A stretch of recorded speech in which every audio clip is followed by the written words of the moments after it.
আপনি এখানে কেন? কি আপনাকে ধরাই দিছে? কিসমত। কিসমত? ওই হারামির বাচ্চা কেডা?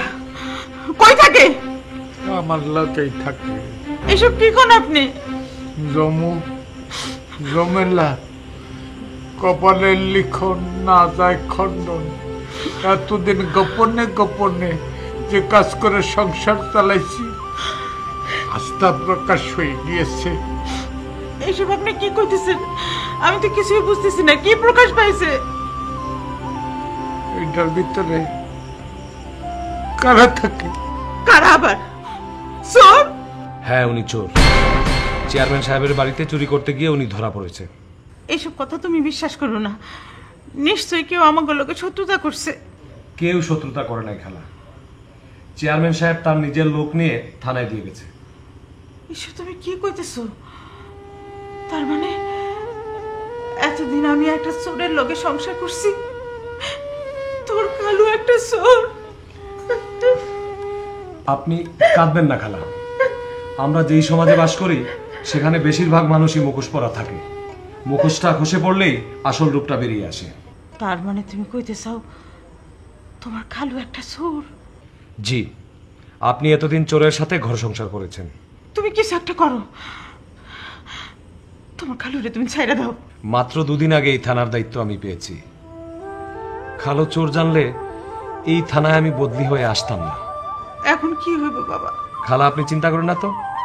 সালোয়ার কামিজ প্যান্ট শার্ট চুরি করেছে, বড় জোর 6 মাস জেল হতে পারে। এই 6 মাস আমার সংসার কি চালাইব? নাতিটা শহরে লেখাপড়া করে, তারে মাসে মাসে গিয়ে টাকা পাঠাইব। খালা প্লিজ প্লিজ, আপনি অস্থির হয়েন না। মাত্র বদলি হয়ে এসেছি। 1 বছরের আগে ট্রান্সফার হওয়ার কোনো সম্ভাবনা নেই। আপনার সংসারের পুরো দায়িত্ব আমার। খালু বের হয়ে আসলে দেখা যাবে। তোমার খালু কবে ছাড়াবে? ওই যে বললাম না, বড় জোর 6 মাস।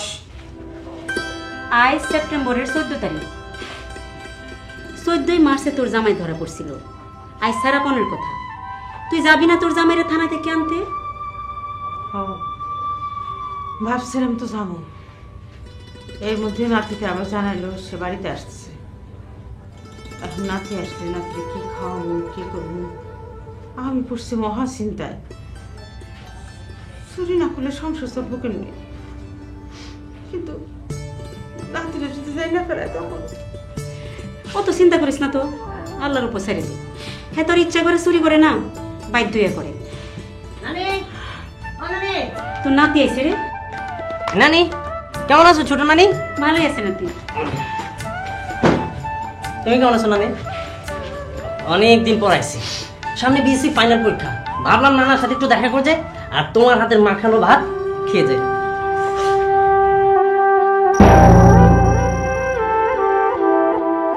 কি ব্যাপার নানি, তুমি কাঁদতেছো কেন? খুশিতে কান্দি। কতদিন ধরে দেখি না, সেই খুশিতে কান্দি। আরে কই গেলা? কই গেলা তুমি? আমি তো আইছি। না না, আরে সর্বনাশ, কি করতে নাই যে? তুমি 15 দিন কইছিলা। কি 15 দিন? আমি এই যে 15টা দিন আছে না, এই 15টা দিন আমি শ্বশুর বাড়িতে গেছিলাম। কি? তোমার শ্বশুর মারা গেছে 20 বছর হয়েছে, বাড়ি নিলাম। কি বুঝা শ্বশুর বাড়িতে গেলাম না? তুই একটা ব্যাগ কল, তোরে আমি হুদা হুদি লেখাপড়া শিখাইতেছি। আর শ্বশুর তো মরছে 20 বছর আগে। হ্যাঁ রে, আমি কবর দিছি না, সেইখানে বৈশা খুব কাঁদছি। শ্বশুর আমার এত আদর করতো, আর তুই হাত তুইয়া তার জান্নাতের জন্য দোয়া করছি। জীবনে নামাজ কালাম পড়ো নাই তো হঠাৎ এত ফরেজগার হইলা কেমন? হেদায়েত হেদায়েত। হেদায়েতটা কি? আরে তুই একটা বলদ নাকি? হেদায়েতের মালিক হইল আল্লাহ। উনি যাকে খুশি হেদায়েত করতে পারে, যাকে খুশি গোমরা করে দিতে পারে, কবিজ বানায় দিতে পারে। বুঝছিস? এখন আল্লাহ আমাকে হেদায়েত করেছে, এই জন্য আমি ওখানে কাঁদাকাটি করছি, দোয়া করছি। বাবার কবরটা কি এখনো আছে? খুব ভালো আছে। এত বছর হয়েছে বাবা মারা গেছে, ওই কবরে এতদিনে কত চালাচালি হয়েছে, কার কবরে জিয়ারত করে আসছেন কে জানে। ওহো, বাদ দাও তো, আমার খুব খিদা লাগছে। আচ্ছা রাঁধছোটা কি কও? পোলাও আর ছোট ছোট আলু দিয়ে মুরগি ঝোল করছি। পোলাও, ছোট ছোট আলু দিয়া মুরগির ঝোল, এসব তুমি পাইলা কই? হ্যাঁ, এসব তো তোমার পাওয়ার কথা না, যে কয়দিন আমি ছিলাম না। তুমি কি আমার কম ধরছো নাকি? এসব আপনি কি কন? আমার সুখায়রুন দিছে। জলদিতেও শুই নাই, আমার পেটে যা খিদা লাগছে ডবল হয়ে গেছে। এতদিন জেলের খিচুড়ি আছে না, ডাটা দিয়া আর ওই বেগুন দিয়া লাবড়া বানাইছে, খাইতে খাইতে হয়রান হয়ে গেছি আমি। তুমি কি জেলে ছিলা? তুই আর জীবনও মানুষ হবি না রে ভাই, এটা একটা উদাহরণ। আসলেই একটা উদাহরণ। আমি তো ভাবতেই পারি না তোমাদের বংশে এই ধরনের একটা চোর বেরোবে। আগে জানলে আমি এই থানায় ট্রান্সফার হয়ে আসতাম না। কি হয়েছে, তুমি এভাবে কথা বলছো কেন? কি চুরি করেছে? আরে সেই কথা বলতেও তো লজ্জা লাগে। কেন লজ্জা লাগবে কেন? সালোয়ার কামিজ, শাড়ি, লুঙ্গি, এটা কোনো চুরি হইল? আরে চুরি করবি তো 20 ভরি সোনা, বস্তা ভর্তি লক্ষ লক্ষ টাকা। মানুষ শুনলে বলতো চোরের মতো চোর। সব ফালাই দিয়া সালোয়ার কামিজ, শাড়ি, লুঙ্গি, লেসরা। লেসরা বলো আর ছেসরা বলো, খালুর ফ্যামিলি কিন্তু ভালো, যা করেছে বাধ্য হয়ে করেছে। আচ্ছা, বের হবে কবে? হিসাবে তো আজই বের হওয়ার কথা। গতকাল লিবাইনি, একটু সর বসতে চাও। আমি আপনাকে বসতে বলছি? ওঠেন, ওঠেন বলছি। কি হলো? তোমার দমকে গিট্টু খুলে গেছিল লুঙ্গির। তুমি এরকম ব্যবহার করছো কেন? উনি মুরব্বী মানুষ, তোমার খালু। কিসের খালু? চুট্টা খালু। আপনার নাতি কি জানে আপনি একজন চোর? যে না, ডাইকা রাখছে। কি দিয়া ঢাকছেন? মিথ্যা দিয়া। একটা মিথ্যা ঢাকতে 10টা মিথ্যার প্রয়োজন হয়। এখনো সময় আছে এইসব ছাইরা দিয়া একটা কিছু করেন। যে ভাবছি আমি সেই চিন্তা করে তোমার কাছে আসছি। আমি কি চুরির এজেন্সি নিছি? কিরকম কথা বলো বাবা, আমি কিন্তু তোমার খালু। সেইটা তো সত্যি, 100 বার সত্যি, কিন্তু চুট্টা খালু। সেই জন্য তো 6 মাস জেল খাইতেছি। কি জন্য আসছেন সেইটা বলেন।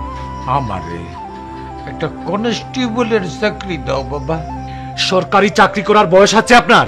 এই বয়সে মানুষ পেনশন নেই। ও তাহলে একটা পেনশন নিতে। আর আপনি আমারে হাসায়েন না তো, আপনারে দেখাই আমার রাগ উঠছে। বাবা রাগ করেন না বাবা, ও বসা তো নিষেধ। একটা কথা বলি বাবা, আজকাল তো শুনেছি এই উনা কাঞ্চি দিয়ে অনেক কিছু হয়। সোনা কাঞ্চি দিয়ে চুরি হয়, চাকরি হয় না। আপনি খালু বইলা বাইচা গেছেন, নইলে আপনাকে আমি হাজতে রলার দিয়া গিরায় গিরায় পিড়াইয়া বুঝাই দিতাম। প্রত্যেক অমাবস্যা পূর্ণিমায় আপনি টের পাইতেন। মুরব্বী মানুষের সাথে এরকম ব্যবহার করছো কেন? খালু আসেন, ভাত খাবেন। ভাত খাইতে যে বললা, কয়টা বাজে? 4টা বাজে। এইটা কি কোনো খাবার সময় হলো? এমনিতে বুড়া মানুষ, এই অবেলা খেলে হজম তো হবেই না, পেট খারাপ হবে। বাবাজি চোর হইতে পারি, কিন্তু পেটটা সবসময় বড়াই থাকে। তোমার এখানে চাকরি যাওয়ার জন্য আইছি, খাইতে আসি নাই। খালু বসেন, ভাত খেয়ে যান। বাবা খাওয়ার ইচ্ছা নাই। দেখছো দেখছো চোরের তেজ দেখছো? আমার তো মনে হয় আবারও ধরা খাইব।